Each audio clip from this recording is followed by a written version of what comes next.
Ao final da Segunda Guerra Mundial, a Europa se encontrava em um cenário de extrema vulnerabilidade. Por esse motivo, duas grandes potências que cresceram durante o conflito começaram a ganhar destaque no palco global: os Estados Unidos e a União Soviética. O surgimento dessas potências no cenário internacional marcou o início de uma rivalidade que se espalhou pelo planeta. Durante a Segunda Guerra Mundial, a Alemanha nazista desenvolveu um míssil balístico chamado V2, baseado em um modelo de foguete a combustível. Essa tecnologia era capaz de atingir uma grande altitude e velocidade, além de conseguir carregar uma quantidade significativa de explosivos, se tornando um armamento que representava forte ameaça. Após esse período, tanto os Estados Unidos quanto a União Soviética, impressionados, começaram a cobiçar a tecnologia e tentaram replicá-la em seus próprios territórios, chegando a criar operações secretas para recrutar cientistas e engenheiros que trabalhavam no complexo militar nazista. Em 1945, os Estados Unidos se dedicaram a estudar a possibilidade de criar e lançar um satélite artificial capaz de orbitar a Terra. O principal objetivo era que esses satélites cumprissem propósitos militares, como, por exemplo, incrementar a comunicação, prever o tempo e ter acesso à definição de alvos nos campos de batalha. Nos anos 50, a comunidade científica internacional anunciou um evento que poderia se tornar uma grande oportunidade, o chamado Ano Internacional da Geofísica.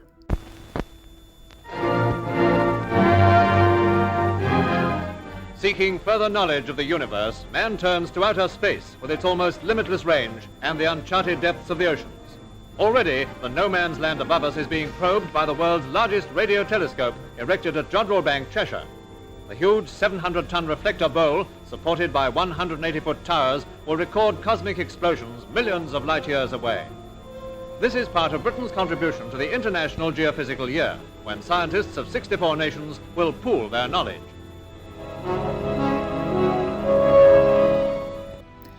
O projeto de cooperação tinha como finalidade compreender os fenômenos físicos e geológicos da Terra e seria executado entre os anos de 1957 a 1958, e, como esperado, pesquisadores norte-americanos e soviéticos se inscreveram. Logo após o anúncio, os Estados Unidos expressaram publicamente sua intenção de lançar um satélite durante o ano do evento. Internamente, foi acordado que esse projeto seria divulgado com teor científico e pacífico, já que não se poderia prever de antemão a reação da União Soviética tendo conhecimento de que um objeto estrangeiro poderia estar sobrevoando seu território. Entretanto, o argumento era usado como uma cortina de fumaça, com o intuito de desviar o foco da opinião pública sobre satélites de espionagem que se encontravam em desenvolvimento. Na prática, porém, o plano estadunidense não saiu como planejado.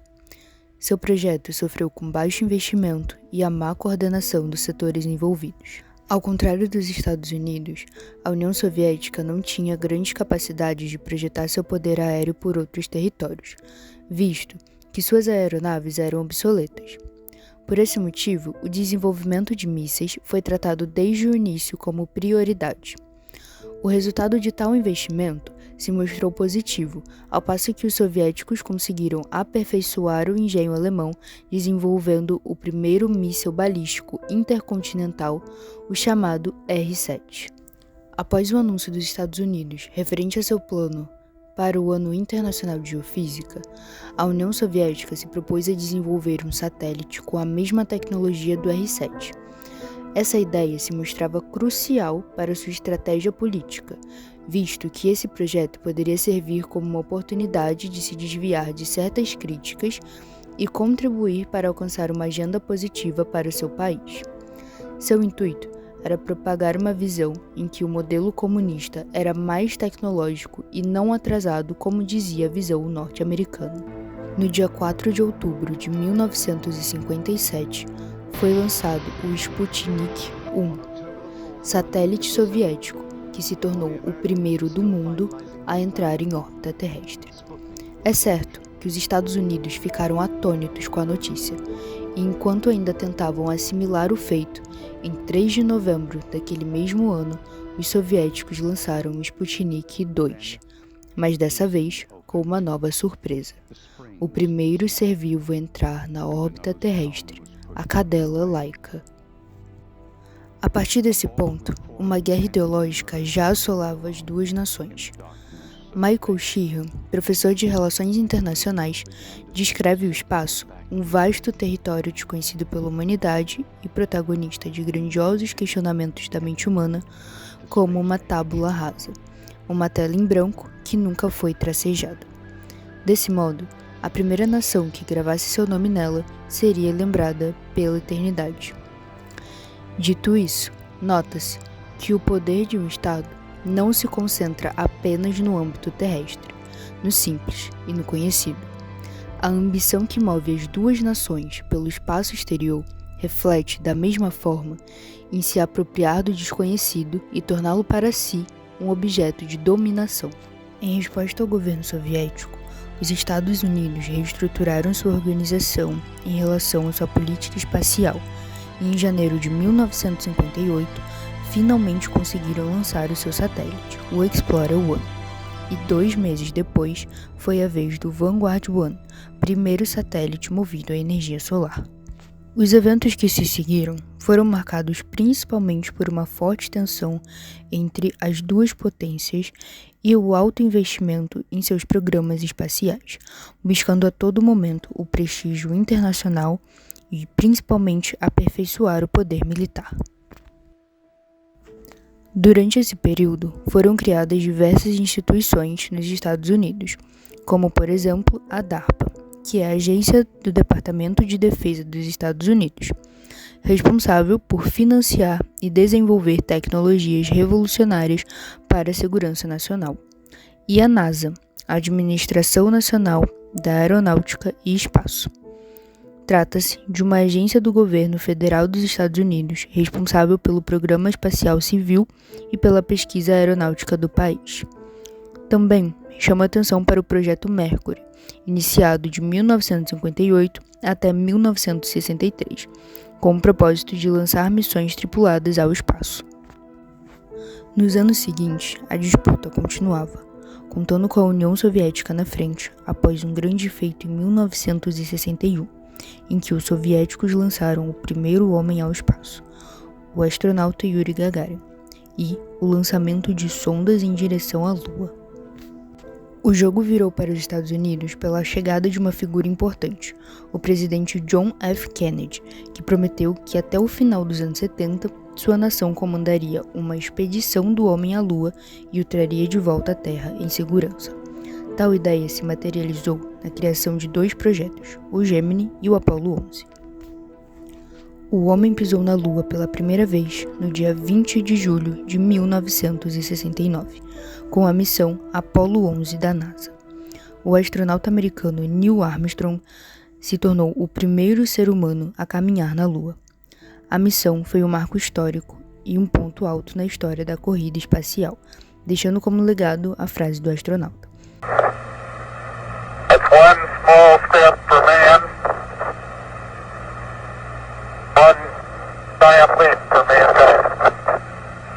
Um pequeno passo para o homem, um grande salto para a humanidade.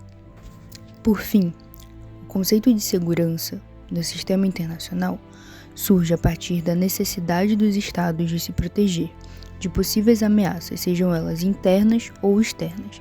Dito isso, a segurança espacial passou a ser um tópico refletido com o aumento do desenvolvimento tecnológico durante a Guerra Fria em 1957, visto que o espaço exterior, demarcado pela órbita terrestre, se tornou um campo de batalha estratégico entre os Estados. É importante ressaltar o papel da ONU durante os grandes momentos de tensão entre os Estados Unidos e a União Soviética. A organização foi responsável por iniciar discussões acerca da utilização responsável do espaço exterior em um ambiente multilateral. Dessa forma, foram criadas diversas leis que asseguravam que o uso do espaço deveria ser feito de forma pacífica. Nesse contexto, foram criados a COPUOS, Comitê das Nações Unidas para o Uso Pacífico do Espaço Exterior, e o Tratado do Espaço, estabelecendo que o espaço, a Lua e outros corpos celestes são de domínio da humanidade, livres para exploração pacífica, e proíbe armas de destruição em massa ou militarização no espaço.